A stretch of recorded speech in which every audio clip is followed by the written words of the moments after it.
Hi, hello, నమస్తే. Welcome to BRK money control. నేను మీ కీర్తి. ఈరోజు మనతో పాటున్నారు AMFI registered mutual funds distributor Srinivas Reddy గారు మనతో పాటున్నారు. సార్‌ని అడిగి మనకున్న డౌట్స్ క్లారిఫై చేసుకుందాం. నమస్కారం సార్. నమస్తే అండి.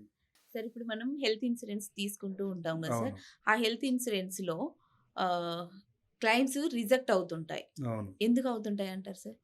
జనరల్‌గా చాలా పెద్ద క్వెషన్ చాలా సింపుల్‌గా అడిగేశారు మీరు. ఓకే. కానీ జ ఎందుకు మనం హెల్త్ ఇన్స్యూరెన్స్ చేస్తాం? అవును. ఏదైనా అన్‌సర్టెనిటీ వచ్చినప్పుడు అవును సార్. మన ఫైనాన్షియల్స్ దెబ్బతినకుండా ఉండటం కోసం మనం హెల్త్ ఇన్స్యూరెన్స్ ప్లాన్ తీసుకుంటాం. హ్మ్. సపోజ్ రేపు ఏదన్నా పా ఆరోగ్య సమస్యలొచ్చినాయి. హ్మ్. ఒక 3,00,000, 4,00,000, 5,00,000, 10,00,000 మనం పే చేయాల్సిన పరిస్థితిలో ఉన్నాం. అలాంటి సందర్భంలో ఒక పాలిసీ ఉంటే గనక నువ్వు అప్పటిదాకా సంపాదించుకున్న ఆస్తుల్లో గానీ, హ్మ్. సేవింగ్స్‌లో గానీ, ఇన్వెస్ట్‌మెంట్స్‌ని గానీ డిస్టర్బ్ చేయకుండా ఉండొచ్చు హ్మ్. అనే ఉద్దేశంతో మనం పాలిసీలు తీసుకుంటాం. హ్మ్. కానీ చాలా ఏరియాల్లో హ్మ్. అంటే ఇది చిన్న సంఖ్య ఏం గాదు. అవును సార్. నా పాలిసీకి హెల్త్ ఇన్స్యూరెన్స్ కంపెనీ క్లెయిమ్ ఇవ్వలేదు. హ్మ్. నా పాలిసీ క్లెయిమ్ ఇచ్చింది గానీ 100% అమౌంట్ ఇవ్వలేదు. హ్మ్. నా పాలిసీ క్లెయిమ్ ఇచ్చింది గానీ చాలా రోజుల తర్వాత ఇచ్చారు. హ్మ్. ఇలాంటి కంప్లెయింట్స్ అనేవి మార్కెట్‌లో ఉన్నాయి. హ్మ్. పర్టిక్యులర్‌గా మన హెల్త్ ఇన్స్యూరెన్స్ క్లెయిమ్స్ ఎందుకు రిజెక్ట్ అవుతున్నాయి? అవును. ఎందుకు రిజెక్ట్ అవుతున్నాయి అంటే, ఈ రిజెక్ట్ అవ్వటానికి కారణాల్లో కంపెనీకి యొక్క పాత్ర చాలా చాలా లిమిటేషన్ అండి. హ్మ్. ఎందుకంటే ఇన్సూరెన్స్ కంపెనీస్‌ని గూడా హ్మ్. వాళ్ళు ఆడిట్స్ జరుగుతా ఉంటాయి. క్లెయిమ్స్ ఎందుకు రిజెక్ట్ చేసావు? రీ ప్రాపర్ రీజన్‌తో రిజెక్ట్ చేసావా లేదా అని హ్మ్. బ్యాక్ ఎండ్‌లో ఇన్సూరెన్స్ కంపెనీస్ కూడా ఆడిట్స్ జరుగుతా ఉంటాయి. హ్మ్. వాళ్ళు క్లెయిమ్ ఇచ్చినా సమాధానం చెప్పాలి. హ్మ్. క్లెయిమ్ ఇవ్వకపోయినా కూడా సమాధానం చెప్పాలి. హ్మ్. కానీ ఎందుకు రిజెక్ట్ అవుతున్నాయి అంటే, అడ్వైజర్ కొన్ని సందర్భాల్లో తప్పులు చేయడం వల్ల గాని, హ్మ్. కొన్ని సందర్భాల్లో ఎవరైతే పాలిసీలు తీసుకున్నారో వాళ్ళు వాళ్ళ యొక్క పూర్తి సమాచారాన్ని హ్మ్. పాలిసీ తీసుకునే టైంలో ఇవ్వకపోవటం వల్ల గానీ హ్మ్. క్లెయిమ్‌లు రిజెక్ట్ అవుతున్నాయి. హ్మ్. ఇది ఆబ్వియస్‌గా ఏంటంటే pre existing conditions. Okay. BP ఉంది, షుగర్ ఉంది. Okay sir. ఆ రెండిటిని మెన్షన్ చేయరు. హ్మ్. లేకపోతే ఎప్పుడో లాంగ్ బ్యాక్ అది చిన్న యాక్సిడెంట్ అయ్యి ఉంటది. బాడీలో చిన్న మెటల్ పార్ట్ ఏదో ఉండుంటది. Okay sir. లేదా చిన్న సర్జరీ ఏదో జరిగుంటది. హ్మ్. అతను టైమింగ్ అతను మర్చిపోయి ఉండొచ్చు. హ్మ్. లేదా ఈవెంట్లు చెప్పేది ఉంటాయి. ఇవి చాలా అవును. చిన్నయి కదా! ఇవి ఎందుకు చెప్పాలిలే వీళ్ళకని అవును. వదిలేయొచ్చు. అవును సార్. కానీ ఏదైనా హాస్పిటలైజేషన్ అయితే హ్మ్.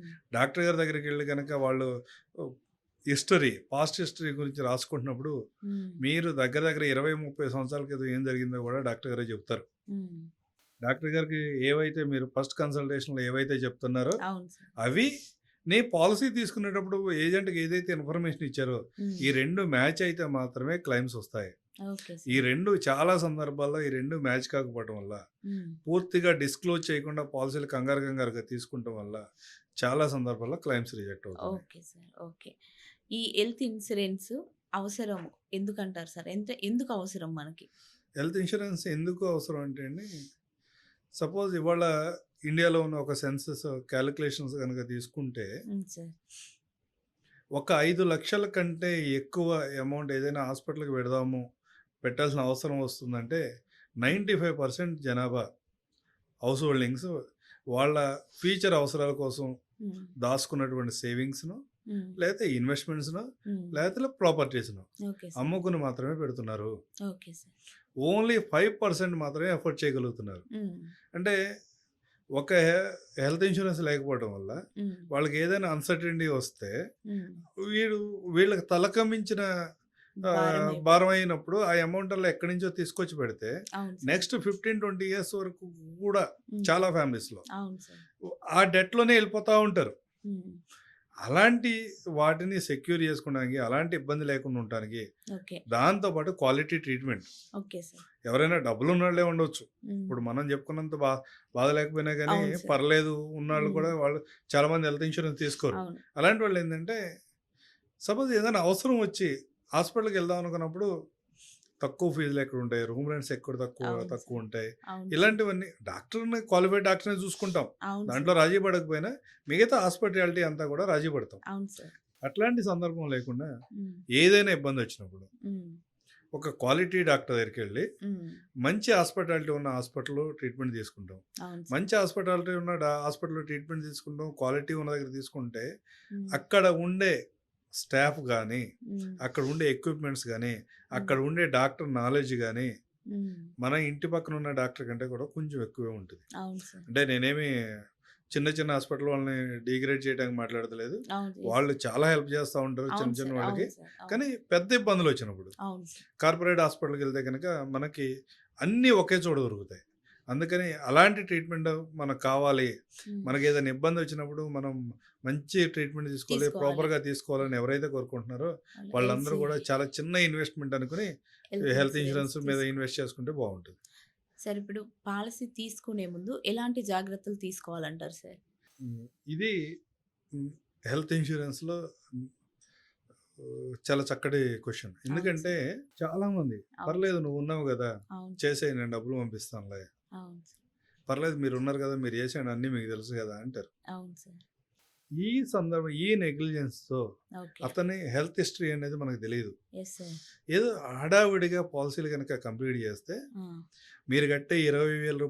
30,000 కాదు మీరు లాస్ అవుతుంది. ఓకే. ఇవాళ దగ్గర దగ్గర ఈ సంవత్సరం నాకు ఒక కస్టమరు హ్మ్. రూ. 25,000 ప్రీమియం పే చేసి రూ. 20,00,000 క్లెయిమ్ తీసుకున్నాడు. Okay sir. కొన్ని ఏరియాస్‌లో నేను చూసిన దగ్గర 40,00,000, 50,00,000 క్లెయిమ్ కూడా తీసుకున్నారు. Okay sir. అంటే మీరు తీసుకున్న పాలిసీ గనక ఫెయిల్ అయ్యి హ్మ్. పొరపాటున మీ అవసరం 40,00,000, 50,00,000 ఉంటే మీ లాస్ ఎంత ఉంటది? ఊహించండి. ఊహించలేనంతగా 40,00,000, ఉంటుంది. 50,00,000 లాస్ కదా! అవును సార్. అంటే హెల్త్ ఇన్స్యూరెన్స్ పాలిసీ తీసుకునేటప్పుడు కూడా హ్మ్. మీరు ఏదో రూ. 10,00,000 పెట్టి ఒక 20,000, రూ. 30,000 పెట్టి చిన్న హ్మ్. పాలిసీ ఏదో కొంటున్నాం హ్మ్. అనే మూడ్‌లో గాకుండా ఓకే సార్. ఒక 50,00,000, 1,00,00,000 పెట్టి ఏదైతే ఒక ఐటెమ్ కొంటున్నప్పుడు మీరు ఎంత జాగ్రత్తగా ఉంటారో హ్మ్. అంత కేర్‌ఫుల్‌గా మీరు హెల్త్ ఇన్స్యూరెన్స్ తీసుకోగలగాలి. ఓకే. దాంతో పాటు మీరు ఎవరైతే ఏజెంట్ దగ్గరతో మాట్లాడుతున్నారో హ్మ్. అతనితో కూర్చోండి. ఓకే. 2, 3 సార్లు మాట్లాడండి. Okay sir. మీకున్న ఇబ్బందులన్నిటిని కూడా అక్కడ డిస్క్లోజ్ చేసి, ఓకే. మీరు డిస్క్లోజ్ చేసిన ఈ ఇచ్చిన ఇన్ఫర్మేషన్ అంతా మీ పాలిసీ బాండ్‌లో వచ్చిందో రాలేదో చూసుకొని, చూసుకోవాలి. ఓకే మీరు సార్. ప్రాపర్‌గా పాలిసీ గనుక తీసుకున్నట్లయితే, ఓకే. మీకు ఇలాంటి వరస్ట్ సిట్యుయేషన్స్ వచ్చినప్పుడు హ్మ్. పాలిసీ ఉపయోగపడలేదు, క్లెయిమ్ రాలేదు, తక్కువ అమౌంట్ వచ్చింది.